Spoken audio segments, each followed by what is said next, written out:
శ్రీకాళహస్తి క్షేత్రగాథ. ఓం నమః శివాయ. ఆధ్యాత్మిక బంధువులకు నమస్కారం. పంచభూత లింగాలలో వాయులింగ క్షేత్రంగా వెలుగొందుతున్న దక్షిణ కాశీ శ్రీకాళహస్తి. అయితే ఈ క్షేత్రానికి ఆ పేరెలా వచ్చింది? ఒక సాలెపురుగు, ఒక పాము, ఒక ఏనుగు, ఈ మూడు భిన్నమైన జీవులు ఒకే పరమేశ్వరుడిని సేవించి ఎలా మోక్షాన్ని పొందాయి?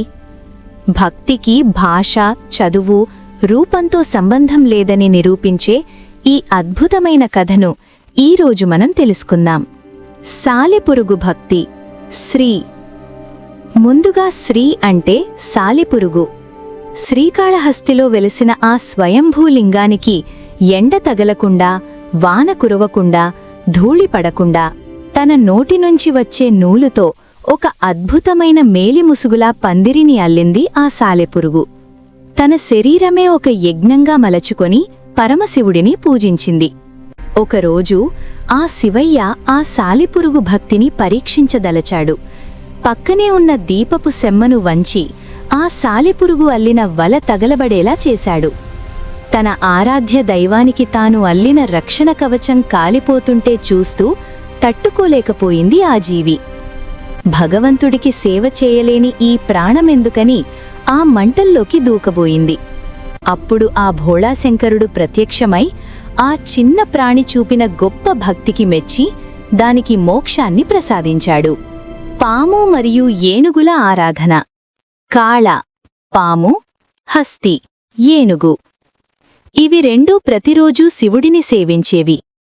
పాము ప్రతిరోజూ పాతాళలోకం నుండి ఇవ్యమైన మణులను తెచ్చి శివలింగం చుట్టూ అలంకరించి పూజించేది. ఏనుగు ప్రతిరోజూ తెల్లవారుఝామునే స్వర్ణముఖి నదికి వెళ్లి తన తొండంతో నీటిని, బిల్వపత్రాలను తెచ్చి లింగానికి అభిషేకం చేసేది. ఇక్కడే ఒక చిక్కొచ్చి పడింది. ఏనుగు వచ్చి పూజ చేసేటప్పుడు పాము పెట్టిన మణులన్నీ కింద పడిపోయేది. పాము వచ్చి చూసేసరికి తాను పెట్టిన మణులు లేకపోయేది. ఎవరో నా పూజను పాడు చేస్తున్నారు అని పాము, నేను తెచ్చిన పవిత్ర బిల్వపత్రాల మధ్య ఈ రాళ్ళు అంటే మణులు ఎవరు వేస్తున్నారు అని ఏనుగు ఒకరిపై ఒకరు కోపం పెంచుకున్నాయి. ఒకరోజు ఆ రహస్యం తేల్చుకోవాలని పాము శివలింగం వెనుక దాక్కుంది. ఏనుగు రాగానే దాని తొండంలోకి పాము దూరి గట్టిగా కుట్టింది. నొప్పిని భరించలేక ఏనుగు తన తొండాన్ని శివలింగానికి వేసి కొట్టింది. ఆ దెబ్బకు ఏనుగు, లోపల ఉన్న పాము రెండూ ప్రాణాలు విడిచాయి. ఈ ఇద్దరి భక్తి నిష్కల్మసమైనదే.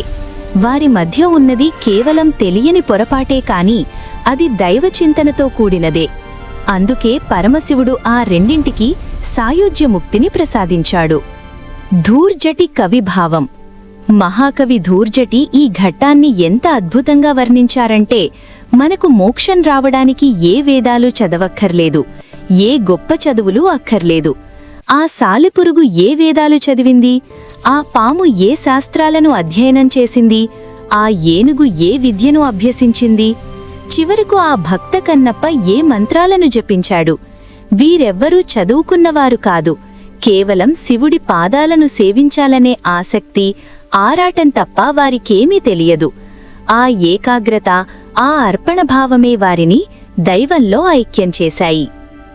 ఆ విధంగా శ్రీ అంటే సాలెపురుగు, కాళ అంటే పాము, హస్తి అంటే ఏనుగు, ఈ పేర్లతో ఈ క్షేత్రం శ్రీకాళహస్తిగా ప్రసిద్ధి చెందింది.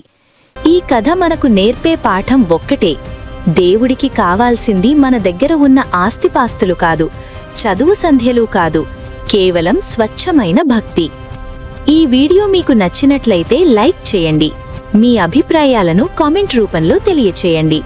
ఇటువంటి మరిన్ని ఆధ్యాత్మిక విశేషాల కోసం మన ఛానల్ను సబ్స్క్రైబ్ చేసుకోండి.